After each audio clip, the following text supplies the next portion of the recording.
BJP Rengali विधानसभा प्रार्थी हिसाब से नाउरी नायक आज नामांकन पत्र दाखल कथा आपण सिटिंग एमएलए एथर नामांकन पत्र दाखल कौन संभावना अच्छी? आज आम नामांकन पत्र दाखल कलु एवं मो सहित जे कि आमर श्रीमती रीना तंती गत थर प्रार्थी होते विजु जनता दल से भी भारतीय जनता पार्टी योगदान कले से भी मो सांगे अच्छा।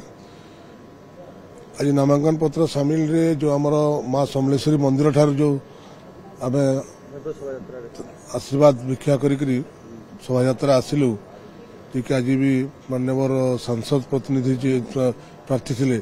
तांकर भी नामांकन पत्र थिला से भी थिले संबलपुर विरोधी दल नेता जी आमर से भी विधायक प्रार्थी श्री जनार्दन मिश्र मध्य थिले से लोक मानकर जो भली भाव में शोभा सामिल हेले विशेषकर मो निर्वाचन मंडली रेंगाली निर्वाचन मंडली जो भाव में लोकंकर सुओ छुटिला महिला माने युवक माने वयस्क लोक माने स्वतःप्रभुत भाव में सामिल होते आम देखा पाइलु से जना पड़ुची भारतीय जनता पार्टी प्रति विशेषकर यशस्वी प्रधानमंत्री नरेंद्र मोदी प्रति तांकर आस्था बहु परिमाण में वृद्धि पाई।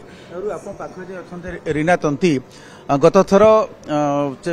विरोधी पक्षर विधायक प्रार्थी होते पाखापाखि 67,000 भोट पाई से किंतु बर्तमान से आपण शिविर में तो यार बेनिफिट बोधे आपन मिल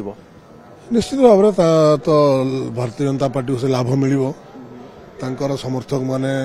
भी आज बहु संख्यार भी ये सामिल होते शोभा से निश्चित भाव में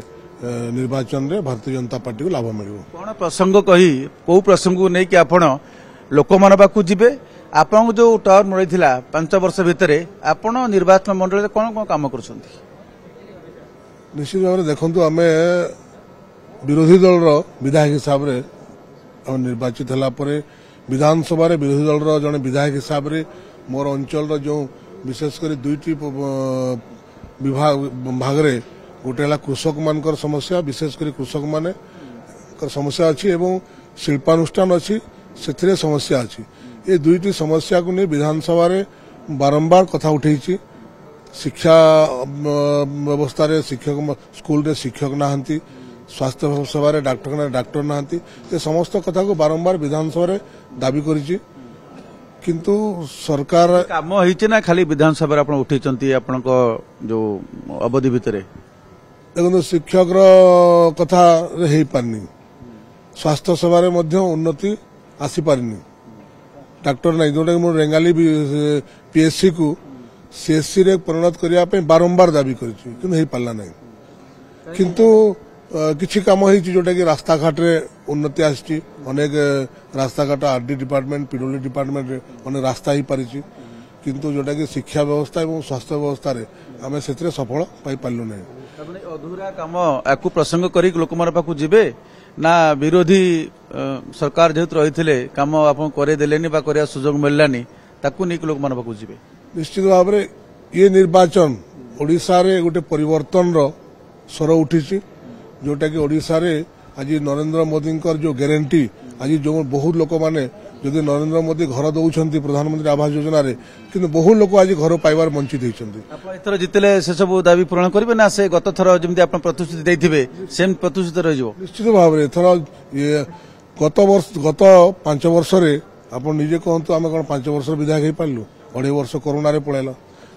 तेणु से भी काम बहुत बाधा प्राप्त है। आज मो निर्वाचन मंडल की स्पेशल जो काम हवा कथा आज डीएमएफ कमिटी मीटिंग बसला नहीं सीएसआर गोटे भी आरपीडीसी मीटिंग 5 वर्ष है नहीं तो से जो लाभ पाई से लाभ पाई पारे नहीं तो से लाभ निश्चित भाव में आसंता वर्ष 5 वर्ष निश्चित भाव में मिल से अन्य विधानसभा अपेक्षा मो निर्वाचन मंडल अधिका आम अर्थर विकास कम करूँ सबुठ बड़ कथा जो यशस्वी प्रधानमंत्री नरेंद्र मोदी जो काम बाकी रही ताकू कम से कम आज ओडिशा रे जेभली भाव परिवर्तन स्वर आसुची एवं ओडिशा रे डबल इंजिन सरकार हेबो एवं ओडिशा रे मोदी सरकार हेबो बीजेपी सरकार हेबो तो सरकार ले कम से समस्या आज रहिबो नाही। धन्यवाद। आप शुणुले नाउरी नायक प्रतिक्रिया नॉमिनेशन करके से बाहर को बाहरी निर्वाचन दुंदुभी बाजी सारी एवं खोला मैदान हम लड़ई। कैमरा पर्सन रंजन कुश संजय कुमार जेना ओटीवी।